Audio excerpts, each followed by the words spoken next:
Hello everyone, and welcome to another episode of Cut Rate Commander, the series in which we take a look at low-price commanders and make budget decks with them. My name is Grazzet, and today we'll be looking at the vampiric cultist of the deep, Runo Stromkirk. Before we continue, be sure to like, comment, and subscribe if you like this content and would like me to continue making more videos like this in the future. And if you're feeling particularly generous, consider buying me a coffee at the link in the description to keep me caffeinated as I work on more of these builds. Also, be sure to stick around until the end of the video to see who won last week's poll and what commanders from Crimson Vow you'll be voting for an upcoming episode. So with that out of the way, let's start by taking a look at the commander and playstyle. Runo Stromkirk is a 1/4 vampire cleric with flying that costs 1, a blue, and a black with the following abilities. When Runo Stromkirk enters the battlefield, put up to 1 target creature from your graveyard on top of your library. At the beginning of your upkeep, look at the top card of your library. You may reveal that card. If a creature card of mana value 6 or greater is revealed this way, transform Runo Stromkirk. He then transforms into Krothuss, Lord of the Deep, a 3/5 Kraken horror with flying and the following ability. Whenever Krothuss, Lord of the Deep attacks, create a tapped and attacking token that's a copy of another target attacking creature. If that creature is a Kraken, Leviathan, Octopus, or Serpent, create 2 of those tokens instead. Starting with his front face, Runo is sporting a relatively low CMC, solid defensive stat block on an evasive body, and a pair of abilities that work nicely to get him transformed into Krothuss, which then provides him with a significant stat boost and the terrifying ability to flood the board with token copies of our creatures, especially sea monsters. Looking at his first ability, while it does provide us a way to recur a creature from our bin that we may want to use again, its primary usage should be to set up transforming Runo by grabbing a 6-drop from our grave and guarantee that, on our next upkeep, his second ability will let us reveal it, transforming him to his more powerful side. These 2 abilities provide us with a very consistent way to transform our commander, allowing us to guarantee his transformation by setting up the graveyard instead of relying on luck. His back face then gives us a very potent ability to create token copies of attacking creatures as we swing in, which Krothuss can usually do safely thanks to his built-in evasion, and being even more potent when targeting sea monsters, whose generally big stat blocks can quickly take over the game if we're able to trigger this ability even once. Before we continue, I'll be referring to the collective group of Kraken, Leviathan, Octopus, and Serpent creatures as sea monsters moving forward to simplify any cards that would refer to them as a tribe for the purposes of this deck tech. So Runo clearly cares about big creatures, particularly sea monsters, in order to transform himself, and his ability to facilitate his transformation is dependent on having creatures in our graveyard, which makes him the perfect candidate to helm a Reanimator deck focused around reanimating sea monsters. Our color combination already has a multitude of ways to precisely set up our graveyard, ensuring that we can send our big sea monsters to the grave from hand or deck while keeping our reanimation spells to be used on them later, which also gives Runo the target he needs to transform himself quickly and reliably. Then, once we have Krothuss on board, we can use our reanimation spells to bring our sea monsters back from the depths of our graveyard and back onto the battlefield, and enable our commander to flood the board with token copies of them, which will quickly overwhelm the board thanks to their huge stat blocks and disruptive abilities. But since Krothuss is such a scary threat, you can bet that our opponents will try to remove him by any means possible before he can set his army of sea monsters loose against them. So we'll need to run plenty of protection sources to keep him from being targeted individually, and counter spells to ensure both he and our board don't get disrupted before or after they've been established. Now, Runo has set the ritual in motion to awaken the mighty Krothuss from the depths of Nephalia, the sun no longer stealing this ancient abomination from its tomb, and as it rises it will herald the way for its brood of the deep to consume our opponents and the surface world, dragging them both into the dark abyss for a deathless eternity. So now that we know a bit more about the commander and playstyle, let's start looking at the deck itself by starting with the creatures. Skipping to the CMC2 slot, we have its single entrant with Dreamscape Artist, a 1/1 that we can pay 2 and a blue, tap it, sack a land, and discard a card to put 2 basic lands from our deck into play tapped, which helps us dump our big creatures into the bin to be reanimated later, while ensuring our mana base grows nicely. Moving on to the CMC3 slot, we have its pair of entrants with Obsessive Stitcher and Burnished Heart. Obsessive Stitcher is a 0/3, we can either tap to draw a card and discard a card, or instead pay 2, a blue, a black, tap it and sack it to return a creature from our grave into play, starting off as a way to set up our graveyard and dig for reanimation spells, then later turning into a reanimation source itself, which we can even use on our opponent's turn to give the target pseudo haste as a bonus. Burnished Heart is a 2/2, we can pay 3 and sack to put 2 basic lands from our deck into play tapped, giving us some decent land-based ramp that works well with our transformed commander, as we can swing in with it to create extra copies, and then sack the original and the copies at instant speed before they die to blockers for even more ramp. The CMC4 slot then brings us another single entrant with Solemn Simulacrum, a 2/2 that, when it ETBs, puts a basic land from our deck into play tapped, and, when it dies, draws us a card, giving us another source of value that gets us even more ramp and card draw as we make copies of it. The CMC5 slot then brings us our first proper sea monster with Storm Surge Kraken, a 5/5 with hexproof that, so long as our commander's in play, gains +2/+2 and draws us 2 cards whenever it's blocked, not being quite big enough to transform Runo, but still being a hard to remove threat that generates card advantage and gets particularly terrifying in large numbers. Moving on to the CMC 6 slot, we have a trio of Sea Serpents starting us off with Serpent of Yawning Depths, Lochmere Serpent, and River Serpent. Serpent of Yawning Depths is a 6/6 enchantment creature that makes all our sea monsters unblockable except by other sea monsters, most of the time granting all our creatures unblockable to have them slam their huge stat blocks directly into our opponent's life totals. Lochmere Serpent is a 7/7 with flash that lets us either pay a blue and sack an island to make it unblockable until end of turn, or pay a black and sack a swamp to let us gain a life and draw a card, in addition to letting us exile 5 cards from an opponent's graveyard to return it from our grave to hand. Its flash being very useful by allowing us to give it pseudo haste by summoning it on our opponent's turns to swing in alongside our commander, while its other effects make it dangerous in combat, grant us card advantage, and even pick apart our opponent's graveyards. River Serpent is a 5/5 with cycling for a blue that can't attack unless we have 5 or more cards in our grave, primarily functioning as an easy way to set up our commander's transformation by cycling itself to the grave, but still being perfectly functional as a beat stick that comes online quickly thanks to our graveyard setup. Then we have some Krakens joining us with Spawning Kraken, Shipbreaker Kraken, and Garuda Doom of the Depths. Spawning Kraken is a 6/6 that, whenever a sea monster we control deals combat damage to a player, creates a 9/9 Kraken, serving as a potent sea monster payoff by flooding the board with even more of them and being incredibly dangerous when doubled up on for even more Kraken spawning. Shipbreaker Kraken is another 6/6, this one with Monstrosity 4 for 6 and double blue, who taps down 4 creatures when it becomes monstrous and prevents them from untapping on the untap step so long as it remains on the field, giving us another huge stat block that we can make even bigger later, that also provides us some decent disruption in the form of freezing our opponent's creatures. Garuda is yet another 6/6 who, when it ETBs, mills everyone for 4 and puts an even CMC'd creature milled this way onto the battlefield under our control, setting up our graveyard even further and getting us an extra body on board as it does so either from our own or our opponent's decks. Then we close out this slot with a non-sea monster, that being Archetype of Imagination, a 3/2 enchantment creature that gives all our creatures flying while removing flying from all our opponent's creatures, serving as another way to grant mass evasion to our board while shutting down our opponent's flyers, which makes it worth running despite it not being a sea monster. The CMC 7 slot is then sea monsters all the way down, starting with Hullbreaker Horror, Scourge of the Fleets, and Kraken of the Straits. Hullbreaker Horror is a 7/8 with flash that can't be countered and, whenever we cast a spell, lets us either return target spell we don't control back to its owner's hand or return target non-land permanent to its owner's hand, serving as another flash speed massive body that provides decent disruption by bouncing our opponent's spells and permanents. Scourge of the Fleets is a 6/6 that, when it ETBs, returns each creature our opponents control with toughness less than or equal to the number of islands we control, giving us a one-sided board wipe on a body that we can perform turn after turn as our commander continues to make copies of it. Kraken of the Straits is another 6/6, this one being unblockable by creatures whose power is less than the number of islands we control, making it a difficult to block creature that will get in for big damage reliably, especially when multiplied. The latter half of this slot then brings us Aether Squall Ancient, Trench Behemoth, and Striped River Winder. Aether Squall Ancient is a 6/6 flyer that, on our upkeep, produces 3 energy and lets us spend 8 energy at sorcery speed to bounce all other creatures back to their owner's hands, giving us a big evasive threat that can eventually wipe the board for us in the event that we need to wipe the slate clean.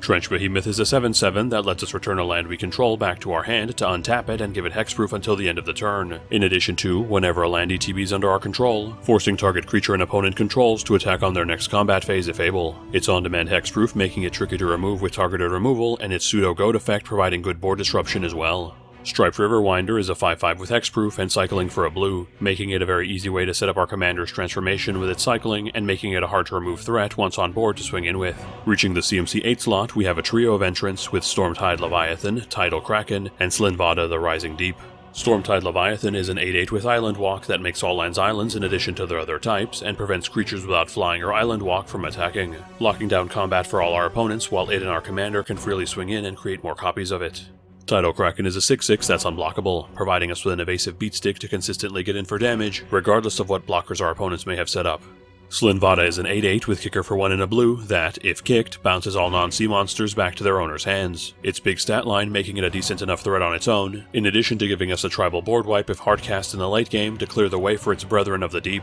Skipping to the CMC 10 slot, we have our second to last entrant with Deep Sea Kraken, who is unblockable, has suspend for 2 and a blue, and, if it's suspended, removes a time counter from itself whenever an opponent casts a spell, making it a decent enough reanimation target in the bin, or instead coming online surprisingly quickly if suspended, both of which work for us. Finally, skipping to the CMC 12 slot, we have our last creature with Icebreaker Kraken, an 8/8 that costs 1 less for every snowland we control and, when it ETBs, prevents target player's creatures and artifacts from untapping during their next untap step, as well as allowing us to bounce 3 snowlands we control to return it to our hand. Its snow abilities being largely useless in this build due to our lack of snowlands, but despite this, it's a spectacular reanimation target that keeps our opponent's boards locked down turn after turn as more and more copies of it come into play. That covers all our creatures, so let's move on to our instance. The CMC 1 slot starts us off with Otherworldly Gaze and Turn Aside. Otherworldly Gaze lets us look at the top 3 cards of our deck, sending any we want to the grave while returning the rest in any order, in addition to having flashback for 1 and a blue, providing us with an instant speed way to manipulate the top of our deck and set up our graveyard for our commander twice per game. Turn Aside counters target spell that targets a permanent we control, giving us a very cost-effective way to protect our commander or other big creatures from most spell-based removal effects. More counters then join us in the CMC2 slot with Counterspell, Arcane Denial, and Negate, all of which counter target spell, the first countering anything, the second also countering anything but letting its controller draw 2 while we draw 1 on the next turn's upkeep, and the last being limited to non-creature spells, all 3 providing us a decent suite of disruption to protect our commander and our board from being dealt with by our opponents. Some creature removal then closes out this slot with Go for the Throat and Cast Down, both of which can destroy target creature, the former being limited to non-artifacts while the latter is limited to non-legendaries, both of which can deal with most type of creature-based threats despite their limitations. The first half of the CMC 3 slot then brings us Sinister Sabotage and You Find the Villain's Lair, both of which can counter target spell, the former having Surveil 1 and the latter letting us draw 2 and discard 2 instead of countering, both giving us some additional disruption that can also help us set up our graveyard. Then we close out this slot with Frantic Search and Compulsive Research. Frantic Search lets us draw 2, discard 2, then untap 3 lands, effectively making it a free way to dig deeper into our deck for more reanimation spells while pitching reanimation targets to the grave. Compulsive Research lets us draw 3, then discard 2, or 1 if we discard a land, giving us another way to dig deeper into our deck, either for card advantage or to pitch reanimation targets. Moving on to the CMC 4 slot, we start off with a trio of blue entrants, those being Fact or Fiction, Reign of Revelation, and Chemist's Insight. Fact or Fiction lets us reveal the top 5 cards of our deck, then has target opponents separate them into 2 piles, letting us select one to put into our hand and sending the other one to the grave, giving us another source of instant speed card advantage that also lets us set up our graveyard. Reign of Revelation and Chemist's Insight also draw us cards, the former having us draw 3 then discard 1, while the latter draws us 2 and has Jumpstart, both letting us dig for more reanimation spells while letting us pitch our creatures to the bin. Then we close out the CMC 4 slot and our instance with Ancient Excavation, which lets us draw cards equal to the number of cards we have in our hand, then discard that many cards, as well as having basic land cycling for 2, serving as our final instant speed way to prune our hand and set up our grave that at worst we can cycle for a land if we need to. That covers all our instance, so let's move on to our sorceries. Skipping straight to the CMC 2 slot, we have a trio of reanimation spells with Exhume, Persist, and Stitch Together. Exhume lets all players put a creature from their grave back onto the battlefield, its symmetrical nature not mattering to us too much considering the size of our creatures, in addition to dodging our opponents entirely if we play it early enough. Persist returns target non-legendary creature from our graveyard back into play with a -1/-1 counter on it, giving us another cheap reanimation spell whose downside again doesn't bother us too much considering our creatures are massive anyway, and their copies will be coming in at full strength. Stitch Together either lets us return a creature from our grave back into our hand or back into play instead if we have Threshold, its reanimation requirement being fairly simple for us to meet thanks to the sheer amount of graveyard setup we're running. Moving on to the CMC 3 slot, we have another reanimation spell with Victimize, which has us sack a creature to bring 2 others back from our graveyard into play tapped, allowing us to turn our utility creatures or our other token copies into additional sea monsters from our grave if needed. Then closing out this slot, we have Notion of Rain and Read the Bones, both of which have us draw 2 cards and lose 2 life, the former surveilling 2 before the draw and the latter scrying 2 instead,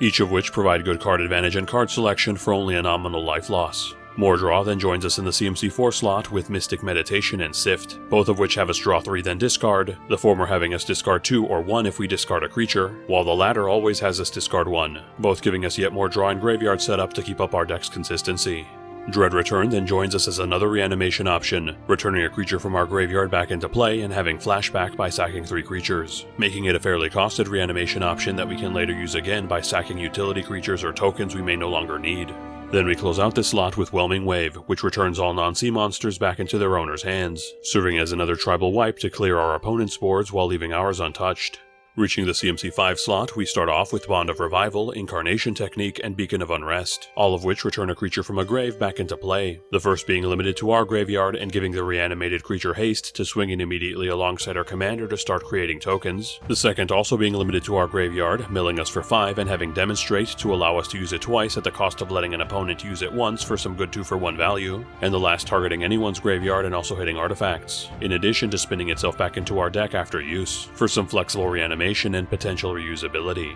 Yawgmoth's Vile Offering then closes out this slot, a legendary spell that puts a creature or planeswalker from any graveyard back into play under our control, then destroys target creature or planeswalker, exiling itself after it resolves, serving as both reanimation and removal all in one. Finally, reaching the CMC6 slot, we have our last sorcery with Ever After, which puts 2 creatures from our grave back into play, turning them into black zombies in addition to their other types, then puts itself at the bottom of our deck, providing us with another 2-for-1 reanimation effect, which we have a chance to see again considering our non-zero number of deck shuffling sources. That covers all our sorceries, so let's move on to our enchantments.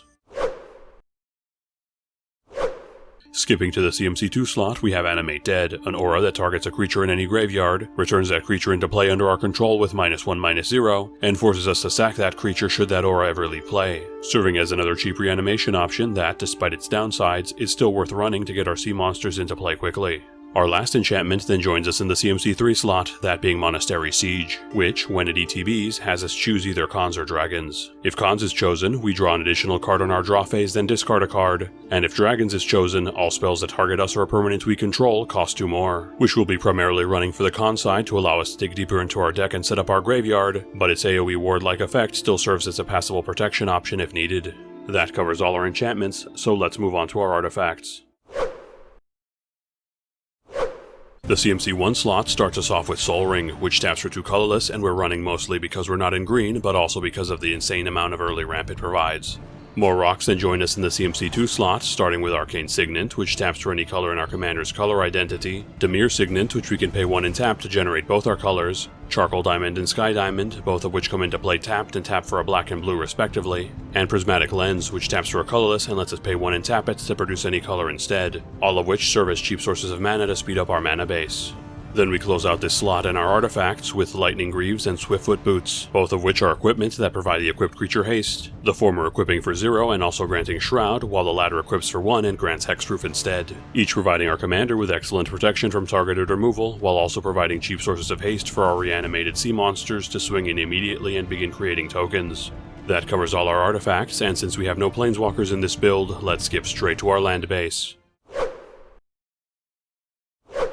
Starting with our mana lands, we have Command Tower, which taps for any color in our commander's color identity, Darkwater Catacombs, which we can pay 1 and tap to generate both our colors, Tainted Isle, which taps for a colorless or either of our colors if we control a swamp, Sunken Hollow, which comes into play tapped unless we control 2 or more basic lands, taps for either of our colors and counts as both an island and a swamp, Choked Estuary, which comes into play tapped unless we reveal an island or swamp and taps for either of our colors, Temple of Deceit, which comes into play tapped, taps for either of our colors and scries 1 when it ETBs, Myriad Landscape, which comes into play tapped, taps for a colorless and we can pay 2, tap it and sack it to put 2 of the same basic land from our deck into play tapped, and finally Evolving Wilds and Terramorphic Expanse, both of which we can tap and sack to put a basic land from our deck into play tapped. Moving on to our utility lands, we'll be running Halimar Depths, Ghost Quarter, and Tyrite Sanctum. Halimar Depths comes into play tapped, taps for a blue, and, when it ETBs, lets us look at the top 3 cards of our deck and put them back in any order, giving us a free way to stack our deck and more easily allow our commander to transform.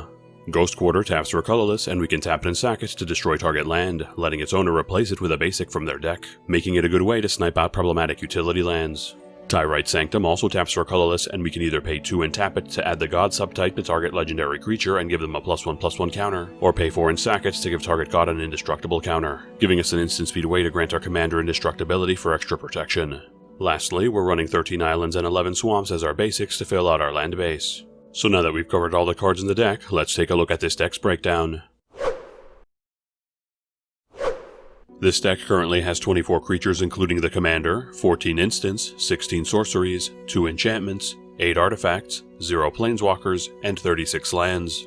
Looking at the stats that matter to our game plan, we have 19 sea monsters, 5 cards that care about sea monsters, 18 CMC 6+ creatures, 13 reanimation spells, 17 sources of graveyard setup, and 10 counters and protection sources, leaving us with a good number of big CMC horrors from the deep to transform and be copied by our commander, alongside a handful of cards to support them, plenty of ways to send them to the grave and reanimate them, and a decent number of ways to protect our commander from removal to ensure he can get the game plan rolling. For general deck stats, we have 10 ramp sources, 10 card draw sources, 11 targeted removal sources, and 4 board wipes, giving us a fairly standard number of core deck stats to work with no real outliers. Looking at our mana curve, we have 3 1-drops, 17 2-drops, 11 3-drops, 9 4-drops, 5 5-drops, 8 6-drops, 6 7-drops, 3 8-drops, and 2 9+ drops, leaving us with a later game curve with a bit of a dip in the middle that aims to ramp efficiently and set up our graveyard in the early game to enable our commander as soon as possible, then using our reanimation spells to return our overcosted creatures onto the board ahead of curve and flood the board with token copies of them. Currently, this deck is valued at $65.07, not counting the price of basic lands or shipping. This price was calculated by using the cheapest listed marketplace price on TCG Player at the time of this recording. For side grades, some other budget sea monsters could find a home in this build, such as Sea Dasher Octopus, Elder Deep Fiend, and Pearl Lake Ancient, which are all good options to provide utility or big stat blocks, while Fleet Swallower and Nemesis of Reason give us some more sea monsters with more of a mill theme, which certainly get better as our commander makes token copies of them. Oracle Mage, Final Parting, and Unmarked Grave also warrant consideration for being reliable ways to get our reanimation targets in the grave for us. For upgrades, Buried Alive and Entomb both give us ways to efficiently get our creatures into our graveyard. Dance of the Dead and Necromancy serve as decent single-target reanimation spells, while Living Death and Rise of the Dark Realms provide us with very good mass reanimation instead. Quest of Ula's Temple gives us a decent sea monster payoff to get our high-cost creatures into play for free, and Sakashima of 1,000 Faces lets us get extra copies of our huge creatures and even lets us double up on legendaries. Finally, Sensei's Divining Top is a low CMC and efficient way to set up our commander's transformation, as well as getting us some additional card draw if we're willing to spend the $50 on it. I guess that top must be an antique. Thanks everyone for sticking around until the end of the video. Firstly, I'd like to thank all the channel subscribers for helping the channel reach the 2K milestone. I'm truly thankful for all the support you've shown the channel, and helping it grow to the point that it has. Thanks for sticking around until now, and I hope you continue to support the channel in the future. Moving on to the results of last week's poll, it looks like the power couple of Helena and Elena Partners was able to take the top spot, so look forward to these Gruul friends helming a +1/+1 counter-themed deck next week. Moving on to next week's poll, we'll be bringing down the choices to 2, but doubling their commanders, as the entrants of this week will be the partner pairings of Rhoda Geist Avenger and Timon Faithful Geist against Camber the Plunderer and Lorraine the Diversion. Please cast your vote in the community tab, link in the description, and let me know in the comments who you voted for and which commanders from Crimson Vow you'd like to see in a future poll. Before we close out, again, be sure to like, comment, and subscribe if you haven't done so already, as this channel cannot grow without your support. And if you feel like showing your thanks by keeping me caffeinated while I make these videos, please consider buying me a coffee at the link in the description. Speaking of which, I'd like to thank Adam Kaiser for their generous donation. Thanks for the coffee, Adam, and thanks for supporting the channel. And if any of you would like to support the channel in a different way, feel free to check out the other deck techs floating around my head if you'd like to see the latest builds, or click on the link above for a playlist of all the Cut Rate Commander episodes I've made so far. And with that, have a good one folks, and stay safe.